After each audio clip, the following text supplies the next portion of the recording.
Assalamualaikum warahmatullahi wabarakatuh. Innal hamdalillah nahmaduhu wa nasta'inuhu wa nastaghfiruh wa na'udzu billahi min shururi anfusina wa min sayyiati a'malina.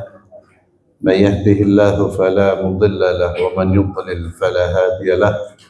Wa asyhadu an la ilaha illallah wahdahu la syarika lahu wa asyhadu anna Muhammadan 'abduhu wa rasuluhu la nabiyya ba'dah.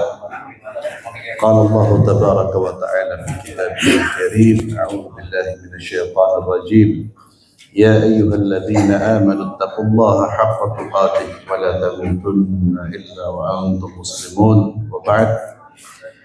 Para hadirin jamaah salat subuh yang saya muliakan, alhamdulillahirabbil alamin, kita bisa bertemu kembali dalam kajian rutin pada pekan keempat kajian kita Riyadhus Shalihin setelah lebih dari 1 bulan kita tidak berjumpa karena masuknya bulan Ramadan.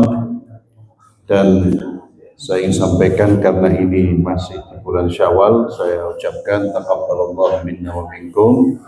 Mudah-mudahan Allah Azza wa Jalla menerima ibadah Ramadan kita dan seluruh rangkaian ketaatan kita kepada Allah, dan mudah-mudahan kita bisa berjumpa kembali dengan bulan Ramadan.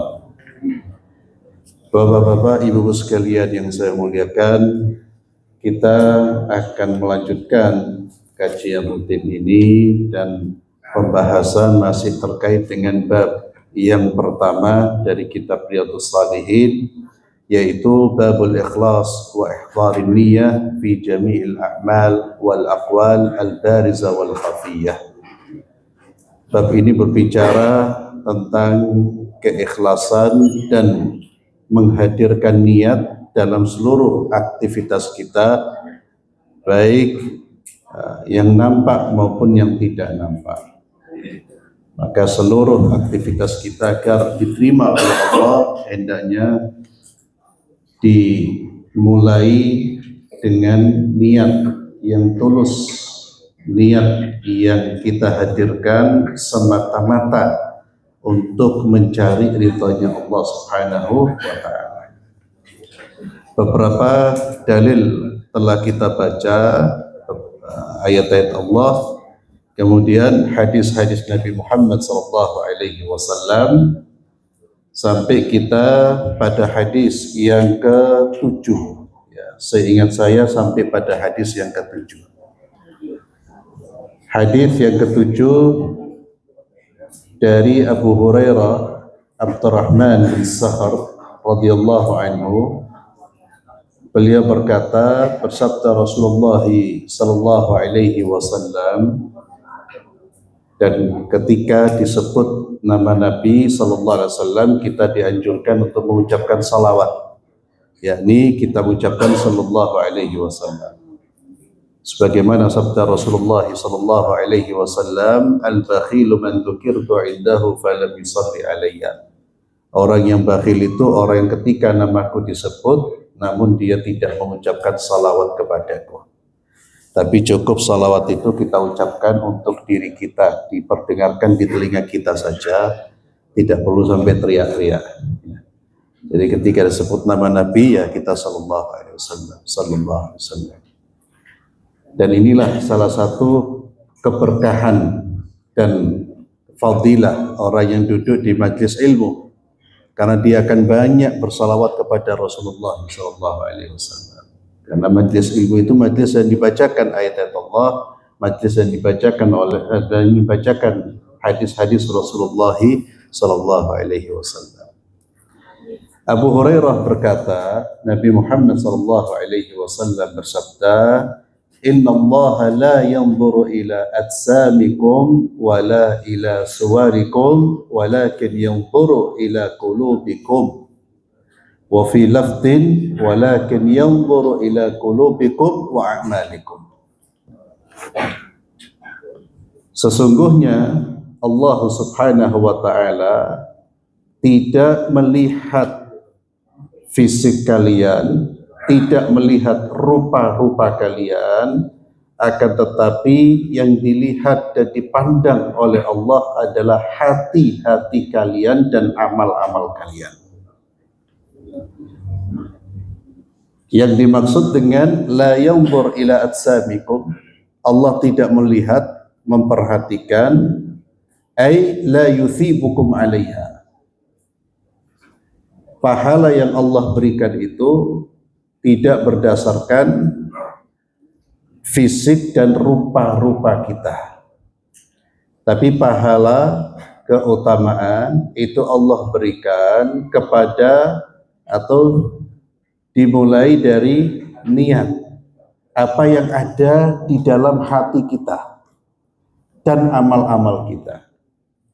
Itu yang menjadi sasaran pandang Allah Subhanahu wa ta'ala, dan itu yang menjadikan kita mulia baik di sisi Allah Subhanahu wa ta'ala.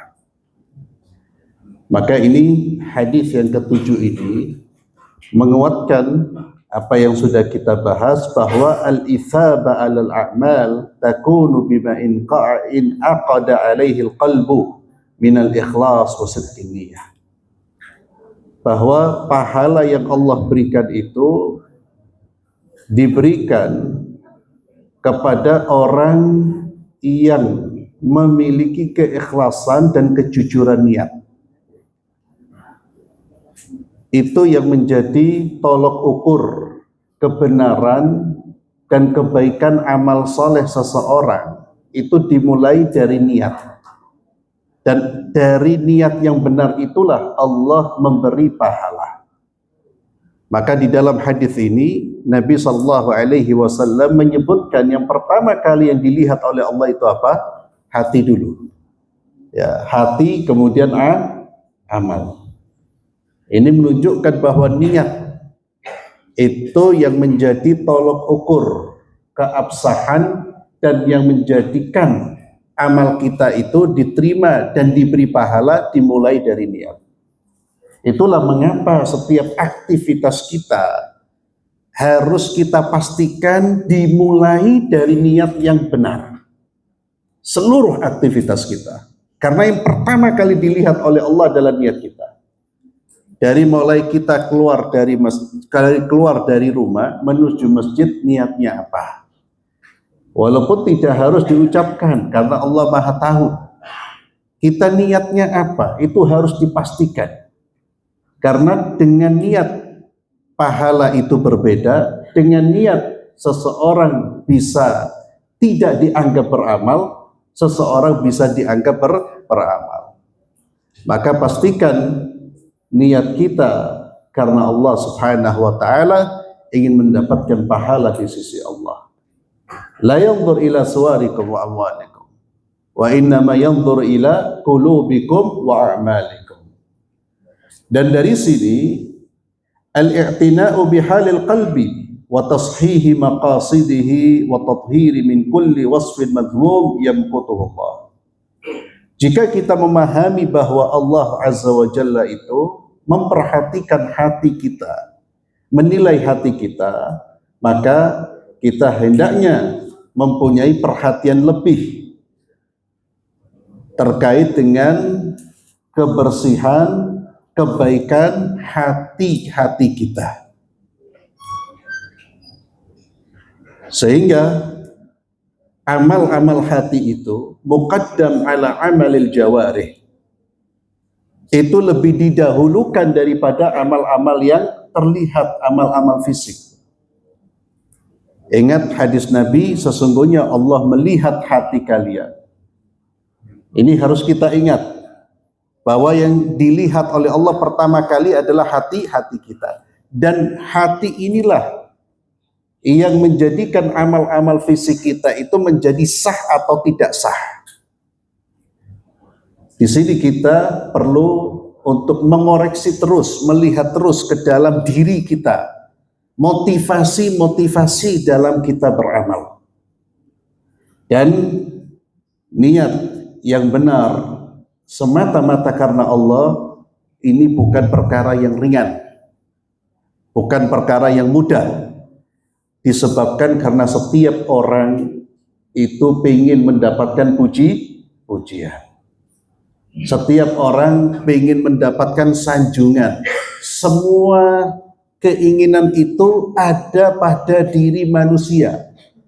Semua manusia, tidak terkecuali, kecuali al-ma'sum, yakni Nabi kita Muhammad sallallahu alaihi wasallam. Karena memang Allah jaga, Allah bersihkan hatinya. Semuanya.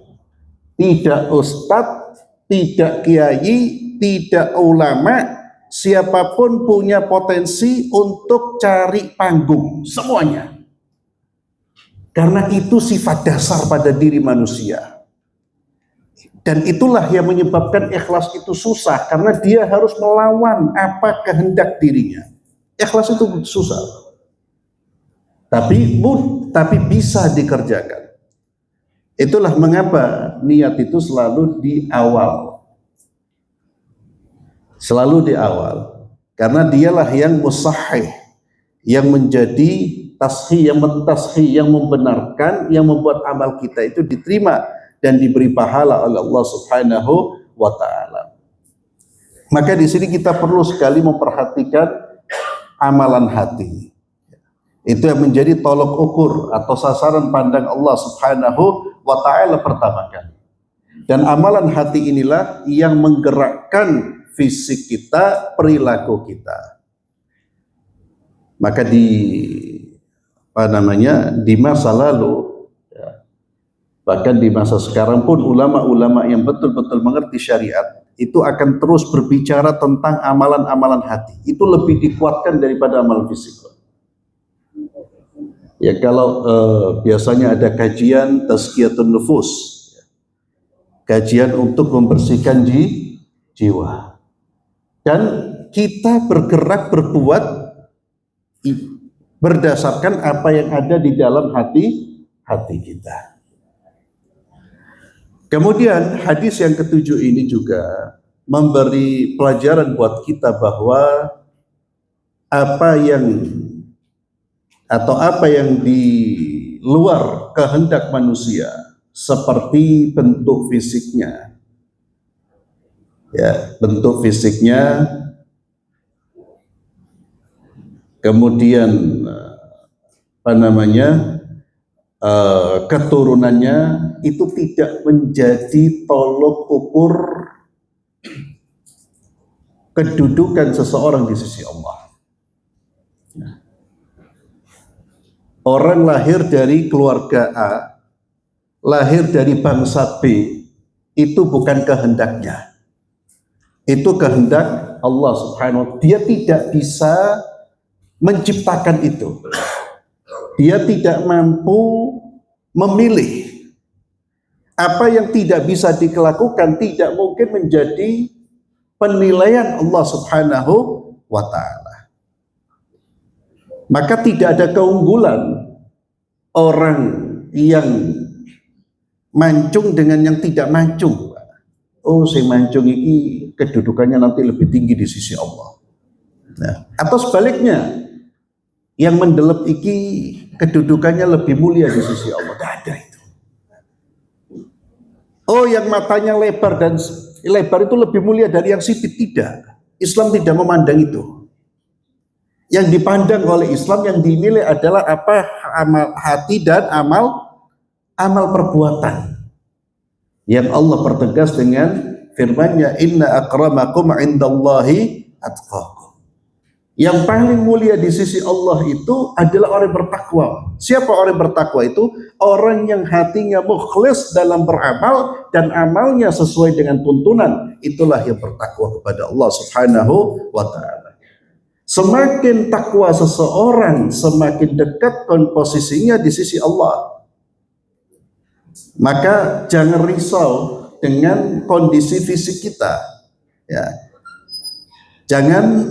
Dan ini juga menjadi pelajaran buat kita. Jangan menilai orang berdasarkan fisiknya. Berdasarkan jasmani. Dan jangan mencela orang karena fisiknya. Karena kondisi fisiknya tidak boleh, Pak.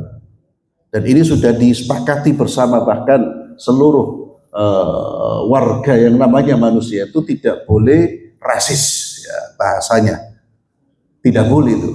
Dalam Islam juga tidak dibenarkan berdasarkan menghina orang berdasarkan rasnya dia, menghina orang berdasarkan bentuk fisiknya dia, tidak diperbolehkan. Karena itu bukan tolok ukur, bukan timbangan untuk menimbang manusia. Timbangan untuk menimbang manusia adalah iman dan takwa kepada Allah Subhanahu wa ta'ala.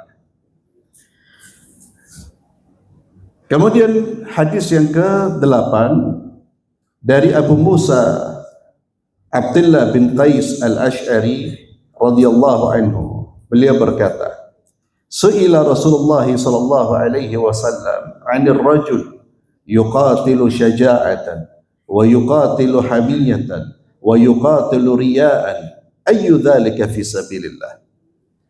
Nabi sallallahu alaihi wasallam ditanya tentang seseorang yang berperang, berjihad, syaja'atan, untuk memperlihatkan keberaniannya.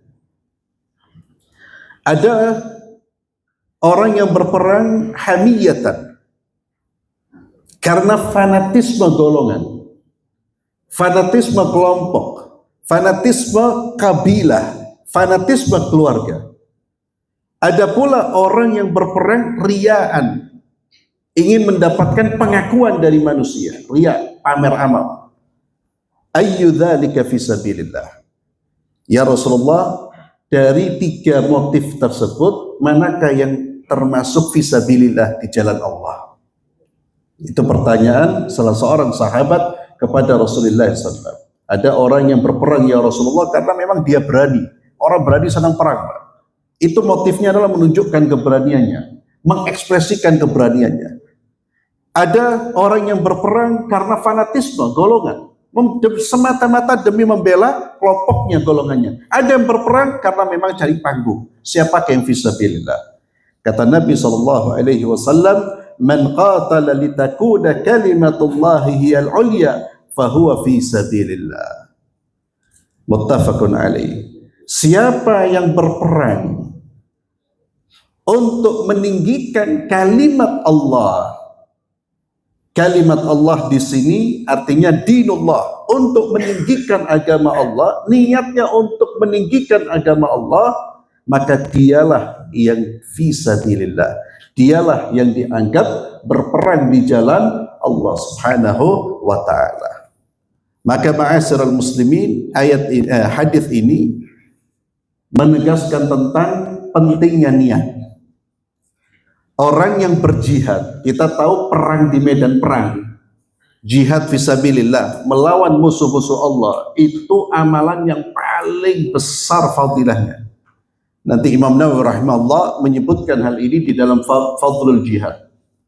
Namun jihad yang diterima adalah jihad fisabilillah, di jalan Allah. Siapa yang dianggap berjihad di jalan Allah? Orang yang niatnya semata-mata untuk meninggikan agama Allah, untuk meninggikan kalimat Allah.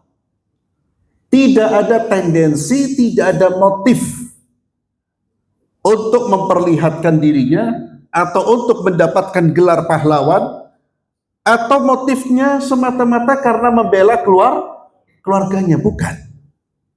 Atau membela kelompoknya, bukan. Tapi yang mendorong dia berjihad di jalan Allah adalah Allah. Yang mendorong dia berjihad di jalan Allah adalah dalam rangka untuk meninggikan kalimat Allah. Ini yang namanya ikhlas juga. Itulah yang disebut mujahid sejati. Itulah yang diterima jihadnya di sisi Allah Subhanahu wa ta'ala. Hadis ini bisa kita bawa dalam konteks kekinian, dalam perilaku kita, dalam dunia dakwah kita. Maka ketika kita berdakwah, pastikan niat kita bukan untuk cari panggung riya.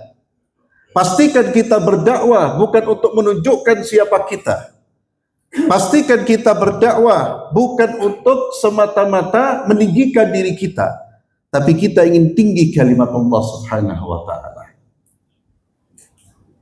Itulah jihad kita fisabilillah. Bapak-bapak, ibu sekalian, ya, membuat acara dakwah, berdakwah, menyelenggarakan dakwah, jangan sampai ada niat duniawi sedikit pun. Ya, termasuk takmir yang berkegiatan semuanya, pokoknya dalam urusan dakwah, Pak. Itu kan termasuk jihad itu.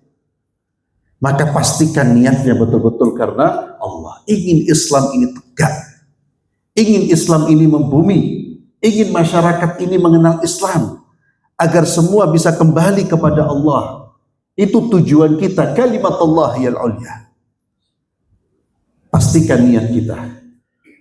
Maka jangan ada riaan. Riaan itu ingin mendapatkan pujian, sum'atan, atau ingin nama kita terdengar baik. Oh, masya Allah, orang itu soleh ya. Oh, dia ini ahli di masjid ya. Untuk mendapatkan, agar kita mendengar nama kita itu disebut sebagai orang baik. Seluruh niat tersebut akan merusak pahala kita, akan merusak aktivitas kita. Di dalam hadis yang sahih, Nabi kita Muhammad SAW bercerita di hari kiamat nanti, 3 kelompok yang pertama kali dibakar dengan api neraka itu siapa? Salah satunya orang yang di dunia matinya mati syahid, berjihad, matinya di medan perang. Kenapa dia dibakar? Ternyata dia berperang dalam rangka untuk mendapatkan pengakuan dari manusia, agar mendapatkan kedudukan di sisi manusia, agar mendapatkan label, gelar pahlawan dari manusia. Itu niatnya. Dan manusia tidak ada yang tahu. Sehingga di dunia dia dikenal sebagai syuhada. Dia adalah pahlawan, dia adalah orang syahid. Ternyata di hari kiamat dimasukkan ke dalam neraka. Karena dia memanfaatkan ibadah untuk mencari pengakuan. Dia berpura-pura berperilaku sebagai orang mujahid, padahal tujuannya hanya ingin mendapatkan kedudukan di sisi manusia. Salah niat. Salah niat.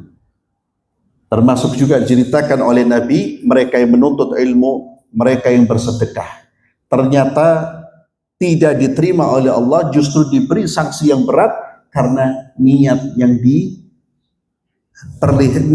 dimunculkan bukan karena Allah, tapi karena selain Allah Subhanahu wa taala. Ini menegaskan para jamaah pentingnya niat, Pak. Pastikan niat kita karena Allah Subhanahu wa taala. Pastikan niat kita untuk mendapatkan ganjaran dari Allah. Itu pastikan. Eman.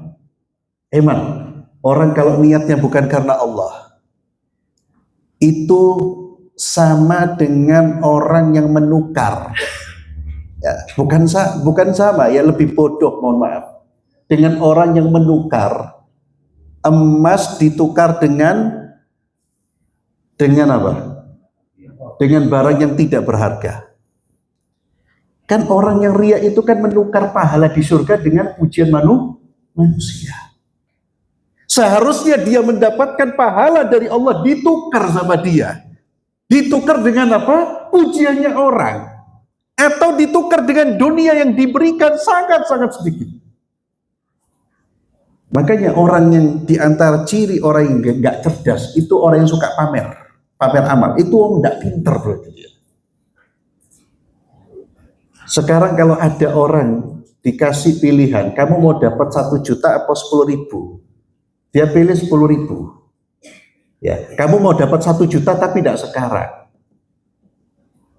10.000 sekarang. Oh, tidak, saya pilih 10.000 saja. Ya pasti orang ngomong apa?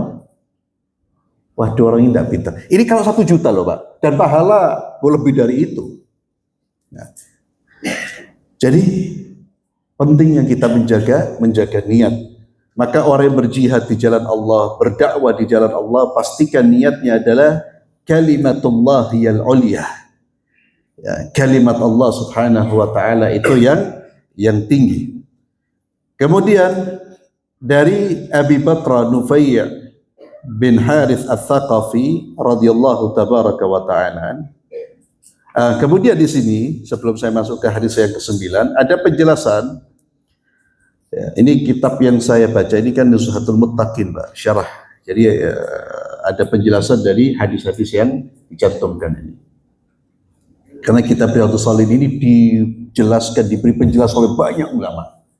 Ya, ini salah satu kitab yang paling populer di seluruh negeri kaum muslimin. Jadi kita lihat insya Allah kita tidak bisa memastikan, tapi kita berhusnudzan. Dan ini merupakan tanda insya Allah keikhlasan penulisnya Pak Imam Nawawi. Karena sesuatu yang dikerjakan secara ikhlas itu awet biasanya, diterima. Itu kata para ulama indikasi.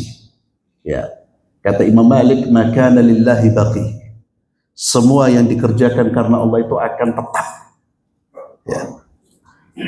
Maka karya-karya yang semisal ini banyak. Yang meniru karyanya Imam Malik banyak, tapi yang tetap bertahan hingga hari ini adalah karya Imam Nawawi rahimahullah. Ya, Imam Nawawi ini meninggal tahun berapa? Atau meninggal pada usia berapa?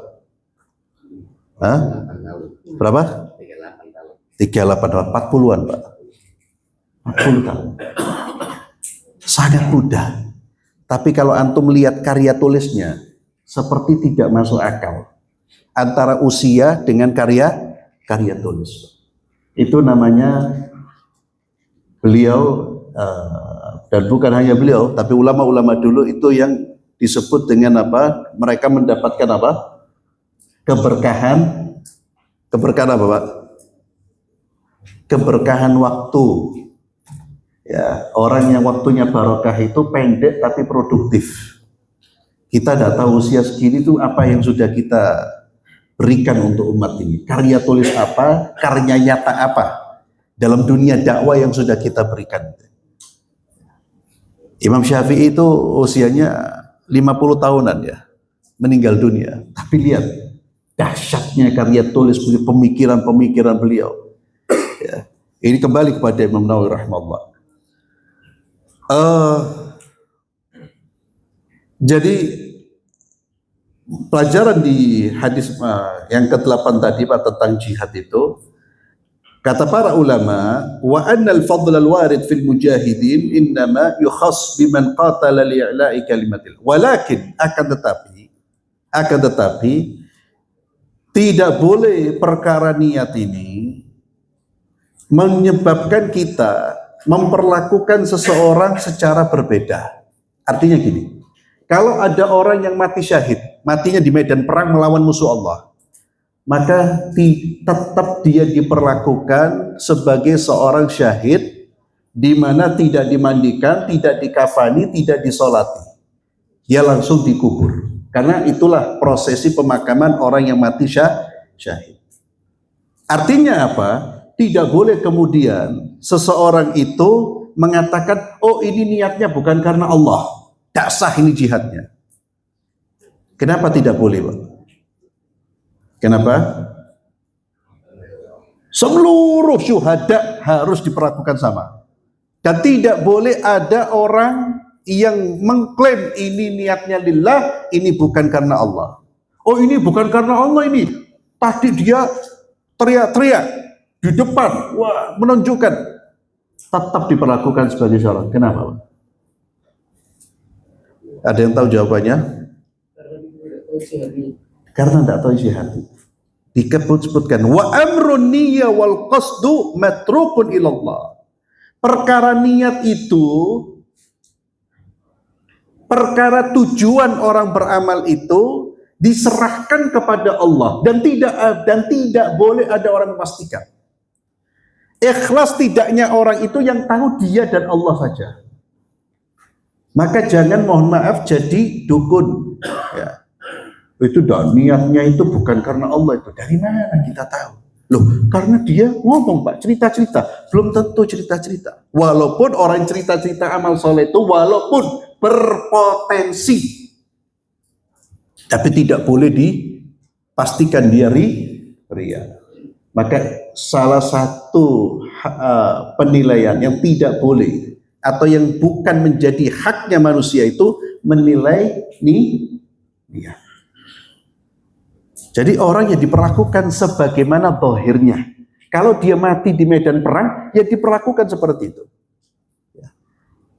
Termasuk dalam persoalan yang lain. Kalau ada orang Islam, selama dia Muslim, ya kita ketika dia meninggal dunia, ya kita memperlakukan mayatnya sesuai dengan prosesi pemakaman seorang Muslim. Berdasarkan zahirnya, niatnya dia masuk Islam apa, isi hatinya seperti apa, itu bukan urusan kita. Ini yang disebutkan dalam satu riwayat, nahnu nahkum bidh-dhawahir wallahu yatawalla sarair. Kami ini manusia hanya bisa memberi penilaian berdasarkan zahirnya. Adapun sarair, isinya, isi hatinya, itu hanya Allah yang tahu. Wallahu yatawalla sarair. Kemudian dari Abi Bakr Nufai bin Harith Al-Thaqafi radhiyallahu anhu, bahwa Nabi Muhammad sallallahu alaihi wasallam bersabda, "Idzal taqal muslimani bisayfayhima fal qatil wal maqtul finnar." Jika ada dua orang muslim, ya, dua orang muslim bertemu, tapi pertemuannya dalam rangka duel dengan pedang, ya. Bukan pertemuan keakraban, tapi pertemuan untuk saling membunuh. Kata Nabi, jika dua orang muslim bertemu bisayfaihima dengan membawa pedangnya masing-masing, fal qatil wal maqtul finnar. Yang membunuh dan yang dibunuh sama-sama mlebu neraka. Sama-sama masuk neraka. Para sahabat bertanya, "Ya Rasulullah, hadzal qatil fama balul maqtul?" Ya Rasulullah, hadzal qatil. Kalau yang bunuh masuk neraka itu, ya kita tahu, karena dia membunuh. Bagaimana dengan yang terbunuh, korbannya? Kok bisa masuk neraka? Kata Nabi SAW, innahu kana harisan ala qatli sahibihi. Karena dia juga berupaya untuk membunuh saudaranya. Namun dia dikalahkan oleh saudaranya. Hadis ini diriwayatkan oleh Imam Bukhari dan Muslim. Ya. Apa kaitannya dengan bab niat, Pak? Maka di dalam hadis ini, wuqu'ul iqab ala man azima ala al-ma'siyah biqalbihi wa wattana nafsahu 'alayha wa bashara asbabahu sawa'un hadathat am lam tuhdith aw am lam tahduth bisababin 'aridin yamna'uhu min fi'lil ma'siyah.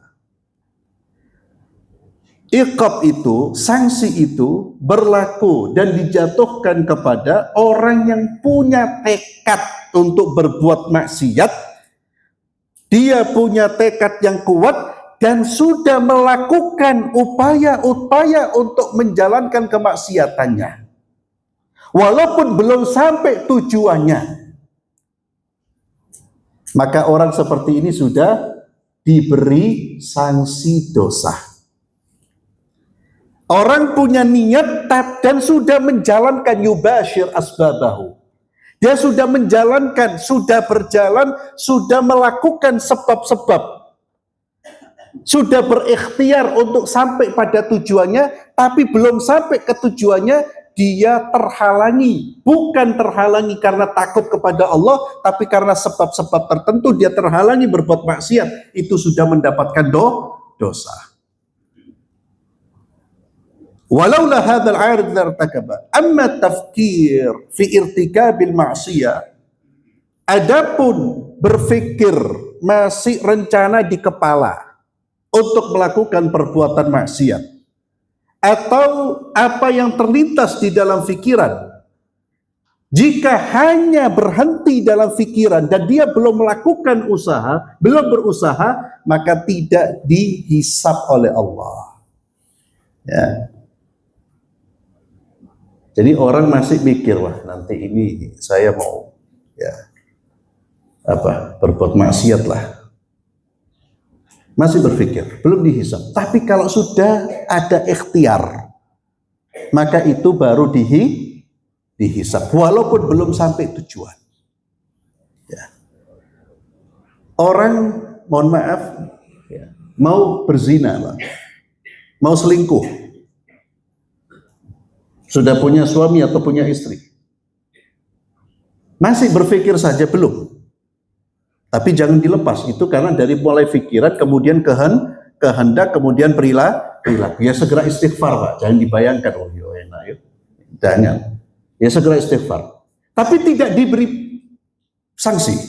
Namun kalau dia sudah ambil motor, naik mobil, berangkat dia ingin zina, belum sampai tempat zina, naudzubillah, terjadi insiden, kecelakaan, mati dia di situ. Maka dia sudah dianggap seperti orang yang berzina. Bisa dibedakan, Pak. Jadi kalau sudah yubashir, maka orang ini yang terbunuh, dia sudah diberi sanksi neraka. Kenapa? Karena dia sudah berkeinginan untuk membunuh saudaranya, bukan hanya keinginan, tapi dia sudah cabut pedangnya, dia sudah duel. Dua-duanya masuk neraka. Ya. Yang paling naas kan yang terbunuh, Pak. Wis mati mlebu neraka. Ya. Walaupun di dalam Islam pembunuh juga dihukum mati. Ya. Itulah keadilan Islam. Ya. Kalau ada orang bunuh, sudah membunuh, yang terbunuh ini mungkin kepala rumah tangga, Pak. Mungkin dia menjadi pijakan bagi keluarganya, yang dibunuh di penjara. Di penjara dikasih makan. Yang ngasih makan siapa? Uang kita. Ya. Kan orang-orang di penjara itu kan dikasih makan, kemudian dapat remisi dibebaskan. Adil apa tidak? Islam tidak. Kalau dia membunuh, dibunuh dia. Itu hukum Islam. Salah satu perilaku yang pelakunya diberi sanksi bunuh, itu membunuh. Berzina ketika sudah menikah. Ya. Itu diantara hal-hal yang bisa mendatangkan orang itu dibunuh. Tapi ingat, membunuh, memberi sanksi itu wilayah pemerintah. Ya. Wilayah pemerintah, bukan wilayah rakyat biasa. Maka itu yang disebutkan di dalam kitab-kitab fikih. Maka tidak boleh, Pak, ada orang bunuh lalu kita main hakim sendiri. Ya. Ada orang zina umpamanya, naudzubillah, di kampung kita lalu main hakim sendiri. Ayo kita rajam bersama yuk. Tidak boleh. Karena urusan memberi sanksi itu urusan pemerintah. Jadi hadis ini menunjukkan bahwa orang yang punya tekad untuk melakukan kejahatan dan yubashir asbabahu, dia sudah mengambil tindakan-tindakan yang mendorong, yang menjadikan dia sampai pada tujuannya, walaupun belum sampai, itu sudah diberi sanksi dosa. At-tahdhir min iqtitalil muslimin. Hadis ini juga menjadi peringatan. Ya, peringatan dari membunuh orang-orang muslim. Bahkan termasuk orang kafir pun tidak boleh dibunuh. Ya. Di luar Islam itu, orang-orang di luar Islam itu ada musta'min, ada muharib, ada zimmi. Ya, orang kafir itu ada zimmi, orang hidup bersama dengan kaum muslimin, haram dibunuh. Ya. Bahkan disakiti haram. Musta'min itu orang yang masuk ke negeri kaum muslimin untuk meminta keamanan, itu haram dibunuh, tidak boleh diganggu. Yang boleh dibunuh hanya satu, Pak. Siapa? Orang kafir yang disebut apa? Muharib. Muharib itu yang memerangi umat Islam, itu boleh dibunuh. Ya karena dia memerangi umat Islam. Seperti siapa sekarang? Zionis, itu jelas. Ya. Itu tidak boleh kemudian dijadikan kawan. Bahkan orang yang menjadikan kawan, dia bukan orang mukmin. Orang yang membunuh kaum muslimin, membantai kaum muslimin, kemudian dirangkul, dijadikan kawan. Wa may yatawallahum, siapa yang memberikan loyalitas kepada pembunuh-pembunuh, pembantai kaum muslimin, maka dia termasuk golongan mereka. Ya. Jadi tahdzir, apalagi membunuh orang Islam, Pak. Makanya jangan emosional, Pak, ya. Kesenggol titi, ambil celurit, bacok-bacoknya jangan, Pak. Tidak ada untungnya. Tidak ada untungnya. Neraka, Pak. Fal qatil wal maqtul finnar. Ya. Semua persoalan bisa diselesaikan. Tidak harus main ambil golok, ambil pisau, bunuh-bunuhan, naudzubillah. Dan ini dosa membunuh ini dosa yang sangat-sangat besar.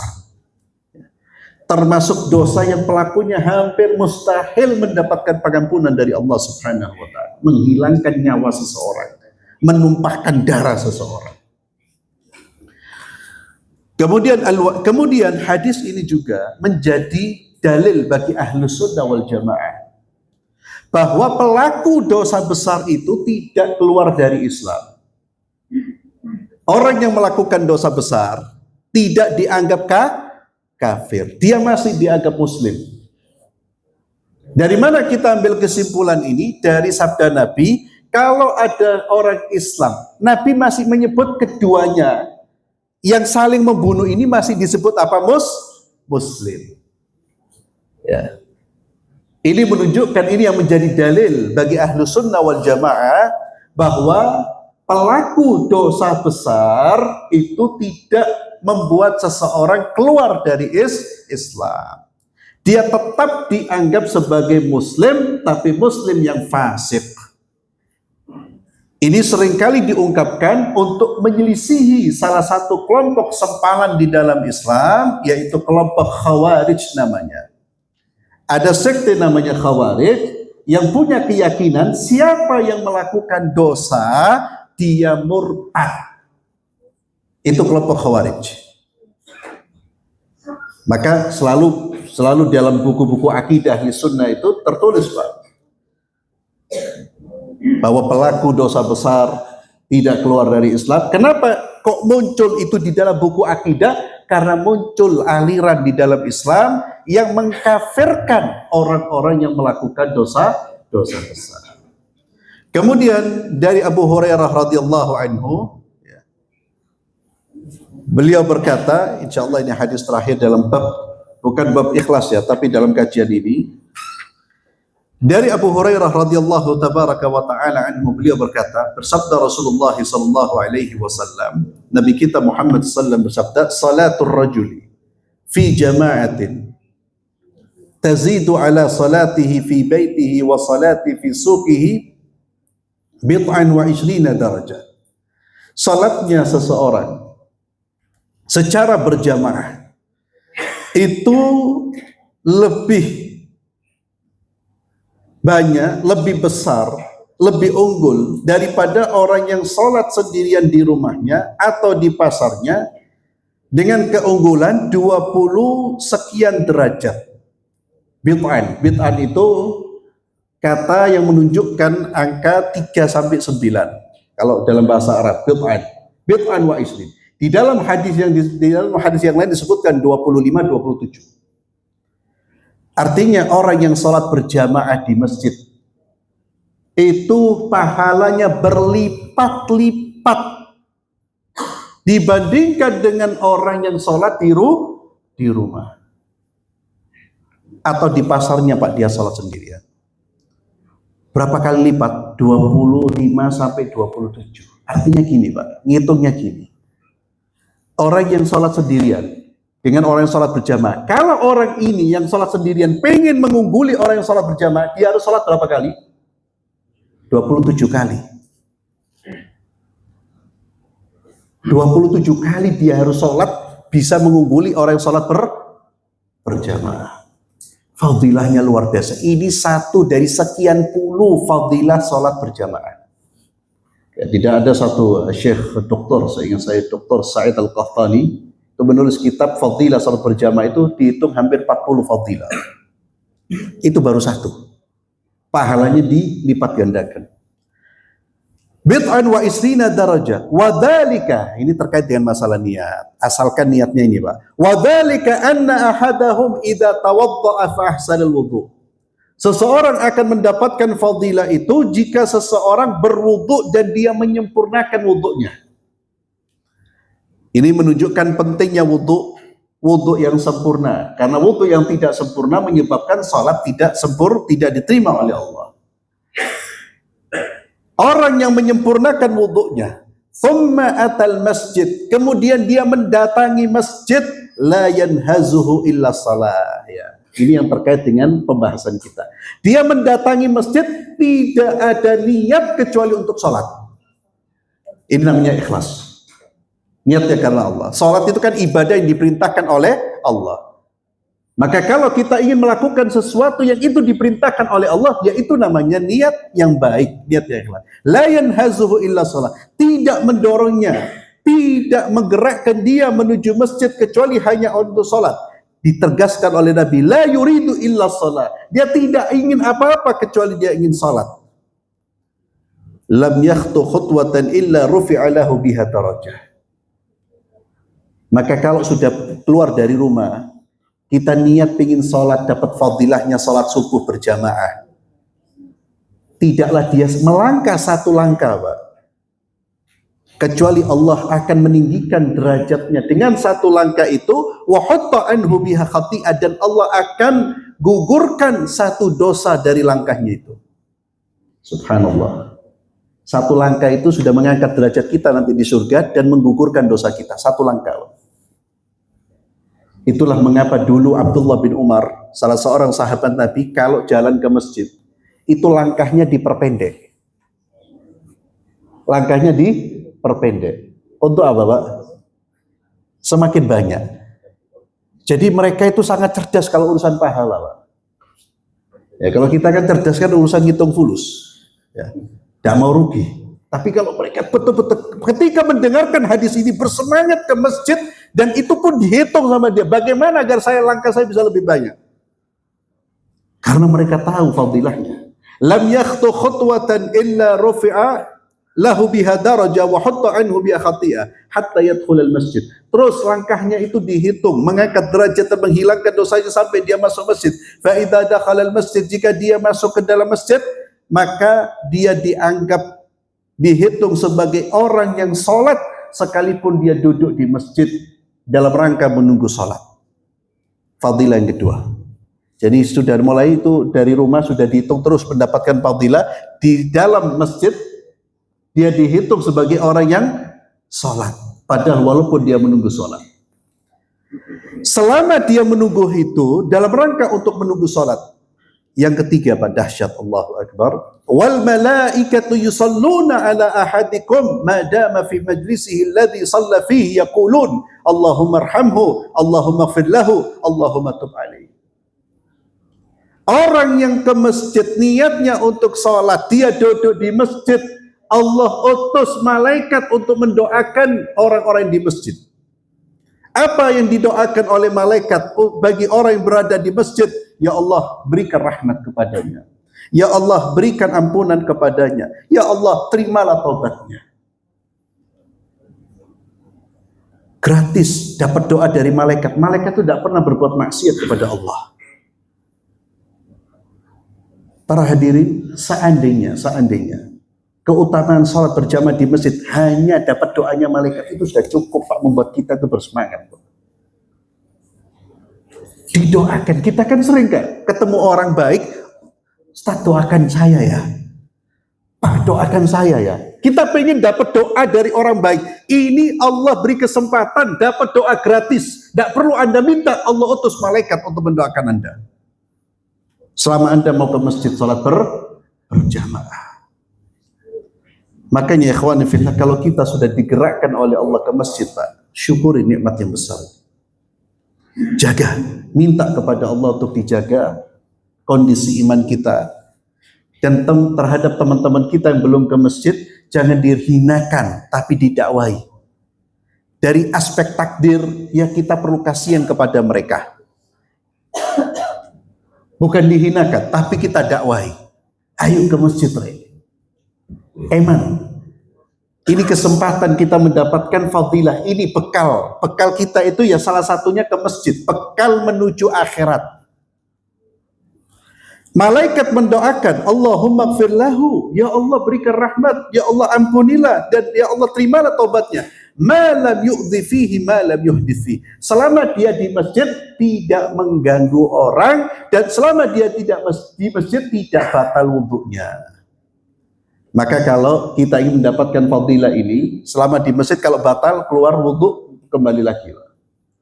Dan selama tidak mengganggu. Kalau sudah dia mengganggu saudaranya, maka tidak mendapatkan fadilah. Para hadirin, ini yang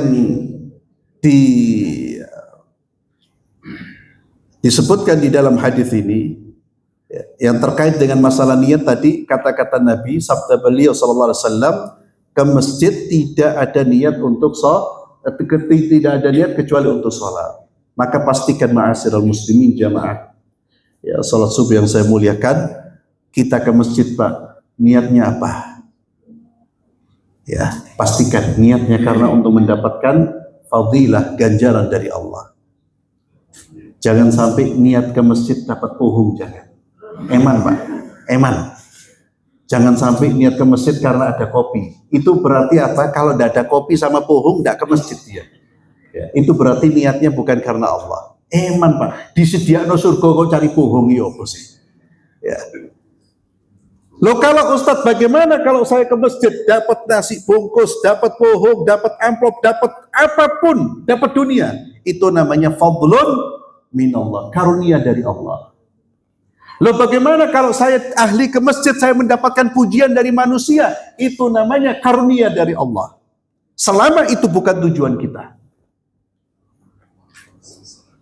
Maka orang yang kemudian beribadah, beramal, lalu dia mendapatkan dunia, entah itu sanjungan, entah itu pujian, entah itu kedudukan, itu tidak merusak ibadahnya selama itu bukan menjadi niatnya.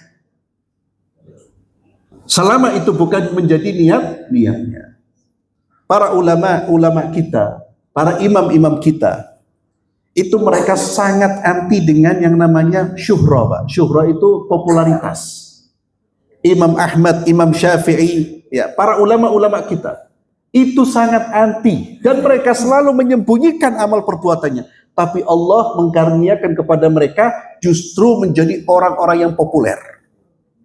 Ya. Imam Ahmad bin Hanbal itu kalau keluar dari rumah, kalau kemudian diiringi dengan banyak orang, beliau tidak ingin. Beliau selalu mengatakan adakah keperluan yang bisa saya bantu? Tidak ada, pulang ke rumah. Gak seneng Pak. Ya, kalau kita kan dikawal itu, wah, tambah kelihatan luar biasa ini. Gak seneng, tapi Allah jadikan mereka populer. Itu namanya karunia dari Allah Azza wa Jalla. Ya. Maka pentingnya niat. Ibadah jangan cari dunia. Apalagi pengajian. Pengajian ini ibadah. Saya belum menjelaskan tentang itu, baru sholat. Pengajian duduk di masjid untuk nunggu sholat itu namanya ribat fisabilillah. Seperti orang menjaga di perbatasan perang, menunggu sholat ke sholat berikutnya. Kemudian orang yang duduk di sini juga didoakan oleh malaikat-malaikat Allah. Namun semua itu tidak didapat kalau niatnya bukan karena Allah. Maka yang menjadi ujian itu kalau pengajian-pengajian itu Pak, biasanya mohon maaf ya, itu tersedia makanan bermacam-macam, itu ujian Pak ya. Ujian apa? Niat seseorang. Tapi kalau dia bisa pastikan niatnya karena Allah, ya alhamdulillah, berarti fid dunya hasanah wa fil akhirati hasanah namanya ya. Kan itu ujian Pak. Loh betul Pak, saya pernah mengisi majelis taklim, ada majelis taklim itu gitu Pak. Jadi setelah habis di majelis taklim itu, setelah pengajian Pak, waduh makanannya luar biasa. Itu yang hadir Masya Allah. Tapi ketika ditiadakan, diganti dengan roti Pak, habis. Betul itu. Jadi ketika ada prasmanan makanan, ya Allah yang hadir sampai dari keluar kota itu kumpul. Ketika ditiadakan, diganti apa? Bukan bohong, roti Pak, roti kotaan Pak. Habis Pak. Dan itu saya lihat di beberapa masjid. Ya. Sehingga beberapa masjid itu, mohon maaf, kadang-kadang mengundang jamaah itu dengan makanan. Ya, jadi ada pengajian Pak, sepi sekali. Akhirnya takmirnya mikir iki cara yopo, wis dibagi-bagi roti, teko Pak. Ya. Bagaimana itu? Ya boleh, silakan takmir, niatnya baik. Yang penting nanti yang datang itu diingatkan tentang ikhlas. Diingatkan tidak apa-apa. Mungkin pertama dia cari roti, mungkin. Tapi selama kelama-kelamaan nanti insya Allah itu merubah niatnya. Tidak apa-apa. Diundang dulu tidak apa-apa. Ya, wallahualam. Tapi kita yang sudah ngaji, oh jangan. Ya. Jangan seperti mu'alaf lah. Ya. Yang sudah Islamnya sudah lama. Itu bagi mungkin yang jarang ke masjid, yang ya sholatnya jarang. Diundang dengan ya disediakan, itu salah satu strategi. Wallahu a'lam bishawab. Ini yang bisa saya sampaikan. Mungkin ada pertanyaan sebelum kita tutup yang terkait dengan tema ini. Terkait dengan ini Ustaz, fadilah sholat berjamaah tadi Ustaz. Apakah sama sholat berjamaah di musola dan di masjid? Jika iya sama, apakah musola kantor termasuk musola? Dan bagaimana dengan sholat berjamaah dengan istri di rumah, apakah termasuk juga Ustaz? Iya, yang pertama masjid itu rata-rata ulama mengatakan masjid itu memang tempat yang dikhususkan dan diwakafkan untuk masjid. Jadi dia tidak berubah. Bukan tempat yang bisa berubah fungsi. Seperti tempat-tempat biasanya tempat sholat di kantor. Itu bisa berubah fungsi. Ya, kalau gedungnya dipegang orang lain bisa jadi itu bukan, itu maka tidak disebut masjid. Tapi kalau tempat itu memang sudah diwakafkan untuk sholat 5 waktu, dia disebut masjid. Ya. Jadi sebetulnya gini Pak, musola itu ya masjid. Selama itu memang digunakan untuk sholat 5 waktu. Dan memang peruntukannya untuk sholat, tidak ada diperuntukkan untuk yang lain. Artinya selamanya memang tanah itu, ruang itu digunakan untuk sholat. Hanya bedanya disebut musola itu karena biasanya kecil dan biasanya tidak digunakan sholat Jumat. Tapi itu disebut masjid sebetulnya. Dan dalam bahasa istilah syar'i, kalau dalam hadis, ya musola itu artinya tempat lapangan untuk sholat. Ya, jadi Nabi itu kalau sholat id di musola. Jadi jangan sampai bacanya salah paham loh Pak. Loh Nabi sholatnya di musola. Bukan masjid kecil, bukan. Musola lapangan luas. Jadi musola atau musola itu masjid selama memang ruangan itu, tempat itu, tanah itu diwakafkan untuk sholat 5 waktu. Ya, kalau wakaf itu tidak bisa berubah. Maka kalau di kantor kita ada tempat ruangan yang itu bisa apa? Ya itu fungsinya macam-macam. Mungkin tahun ini bisa jadi musola, tahun depan sudah bukan musola. Ya berarti itu ya ruangan biasalah. Wallahualam itu tidak dihukumi sebagai ruangan masjid. Ya, kecuali kalau memang dijadikan masjid secara apa namanya terus-menerus. Terkait dengan sholat fadilah yang besar mana, Nabi SAW bersabda, sholatul rajul, sholatnya seseorang dengan satu orang, sholatnya seseorang dengan 2 orang, itu fadilahnya lebih besar dibandingkan dengan sholatnya seseorang dengan 1 orang. Ya, sholat dengan 2 orang, jamaahnya 2, itu lebih besar fadilahnya dengan sholat yang jamaahnya 1. Maka semakin banyak jamaahnya semakin besar fadilahnya.